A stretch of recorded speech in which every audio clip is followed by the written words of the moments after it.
안녕하세요. 행복씨앗입니다. 오늘도 시장을 정리하면서 하루를 마무리하는 시간을 가져볼까 합니다. 오늘 우리 시장은 코스피도 코스닥도 상승 마감했습니다. 코스피는 0.71%, 그리고 코스닥은 1.59% 상승 마감했습니다.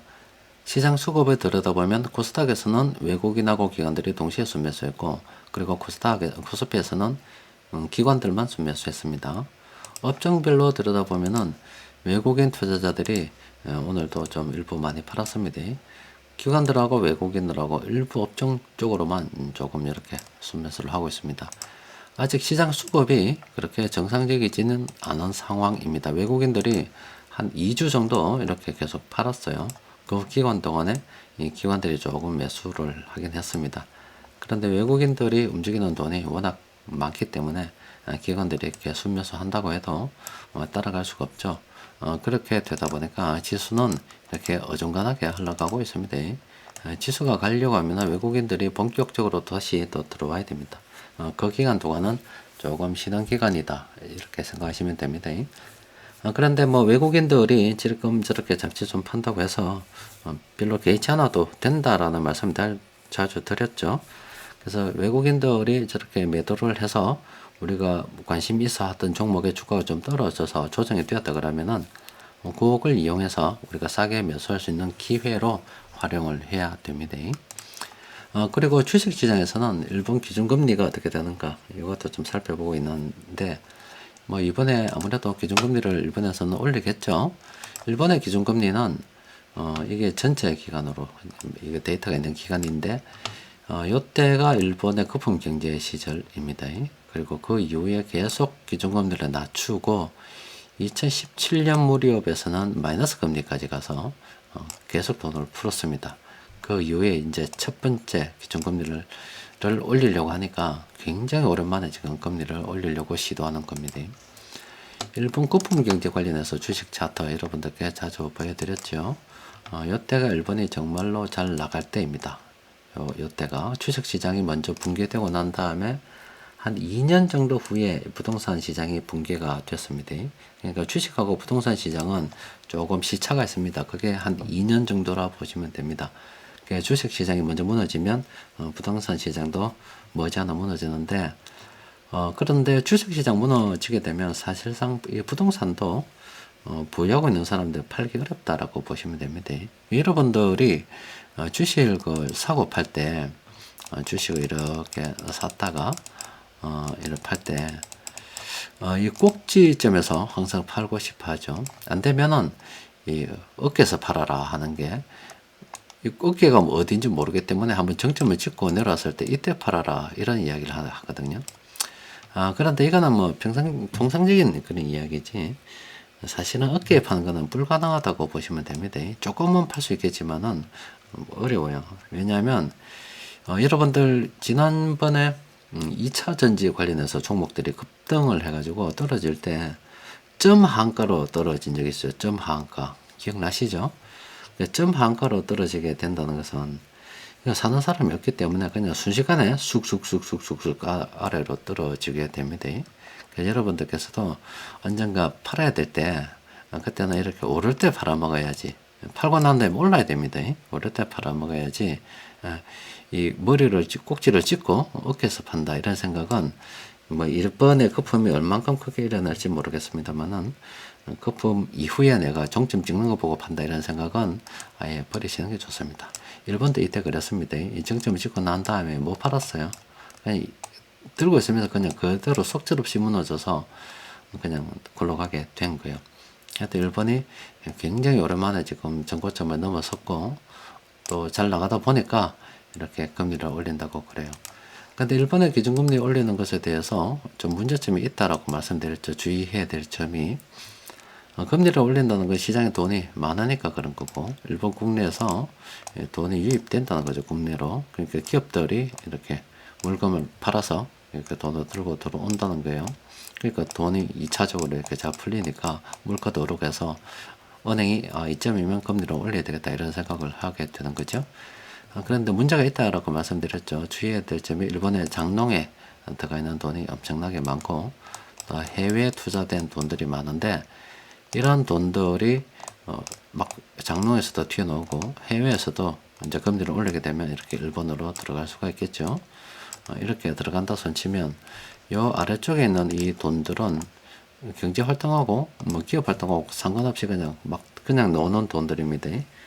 저런 돈들이 많아지면 또 다시 기준금리를 또 올려야 되죠. 물가가 오르니까 또 많아지면 또 올려야 될 거고 많아지면 또 올려야 될 건데 분명히 어느 정도 임계점은 있다 이 말이에요. 사람들이 돈의 가치가 떨어졌을 때는 자고 나면은 더 오르니까 물건 가격이 오늘 사는 게 가장 싸게 사는 거라서 그냥 다 쏟아내 버립니다. 통화가 급격하게 붕괴될 수도 있단 말이에요. 당분간은 일본 경제가 괜찮겠지만은 저런 상황이 뭐 안 오리라는 보장이 없는데 만약 온다 그러면 저것 때문에 전 세계가 뭐 홍역을 치를 수도 있습니다. 그래서 일본 같은 경우는 굉장히 지금 위험한 상황에 지금 들어갔다라고 보시면 돼요. 앞으로 어떤 일이 일어날지는 뭐 지켜봐야 되고 또 은행에서 어느 정도까지 통제를 할 수 있을는지는 좀 지켜봐야 되는데 혹시라도 여러분들께서 우리나라뿐만이 아니라 일본을 지켜보면서 왜냐하면 일본에서 저렇게 빵 터지게 되면 잘 되는 동안에는 우리도 좀 수혜를 입고 괜찮을 겁니다만은 빵 터지면 그냥 지금 박살이 납니다. 우리도 그냥 박살이 나는 거예요. 저기 연쇄적으로 다른 나라의 경제에 다 영향을 다 미치게 되기 때문에 그냥 뭐 일본의 국내에 국한된 문제는 아닙니다. 그래서 여러분들께서 일본 관련 뉴스나 이런 거 쭉 지켜보다가 뭐 장롱에서 돈이 나오기 시작한다, 해외에 투자됐던 돈들이 일본으로 들어간다, 이런 뉴스들이 나오면 좀 관심을 가지고 봐야 되는 거예요. 장롱에서 묻힌 돈이 그 일본에 지금 세대 건너서 상속도 가능하죠. 우리도 물론 안 되는 건 아닙니다만 세제 혜택을 주고 있어요. 그러면 해외 투자된 돈, 장롱에 있는 돈들이 어떤 형식으로든 간에 일본 국내에 지금 풀리게 되고 또 일본 기준금리를 올리는 속도가 좀 빨라지게 되면 뭔가 문제가 있을 수도 있다. 이런 관점으로 딱 지켜보는 게 좋아요. 당장은 좋은데 어느 순간 임계점을 넘어서게 되면은 정말로 큰일을 날 수도 있다는 이런 관점을 일단 항상 가지고 있어야 됩니다. 자, 세력들이 오늘 뭐 금융 투자 쪽에서 이렇게 좀 매수를 좀 했는데 나머지는 좀 별로였죠. 그래도 공통적으로 매집한 종목 업종들이 좀 있어가지고 들여다보니까 20개 정도 돼요. 좀 들여다보면은 일단 이 종목 같은 경우는 단기적으로 상승 평범입니다만은 올라서 접근하기가 좀 곤란하죠. 또 그리고 SKC도 단기적으로 올라서 접근이 좀 곤란하고 근데 SK이노베이션은 요거는 관심을 좀 가져도 될 것 같아요. 지금은 하락 추세 평범한 구간인데 요거는 가만히 딱 있다가 상승 추세 평범으로 딱 바뀌게 되면은 요거는 관심을 좀 가져볼 만하죠. 요거는 한번 체크해 볼 만합니다.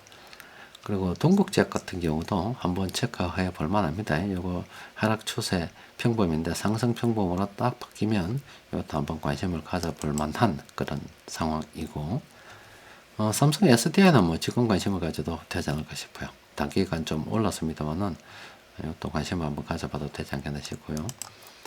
또 삼성 바이오로직스는 뭐 좀 들어가기 그렇죠. 멀리 보면 괜찮은 종목이라고 지난번에 설명을 해드렸지요. 그래서 세아베스텔 지주도 현재는 좀 그렇습니다. 시장 전체적으로 봤을 때 코스피 쪽에서는 이런 업종 종목에 돈이 좀 들어와 있습니다. 그리고 코스닥 쪽에서는 이런 종목들 탐욕 둔화 구간 이쪽으로 돈이 좀 들어와 있어요. 그래도 갈 종목이 계속하죠. 근데 여러분들 차트 보시면 좀 느끼겠지만은 이런 코스피 차트 있죠. 그렇게 지금 조정의 폭이 깊지 않습니다. 외국인들이 팔아도 조금 팔았다가 나오고 예전에 이런 말씀 드린 적이 있죠.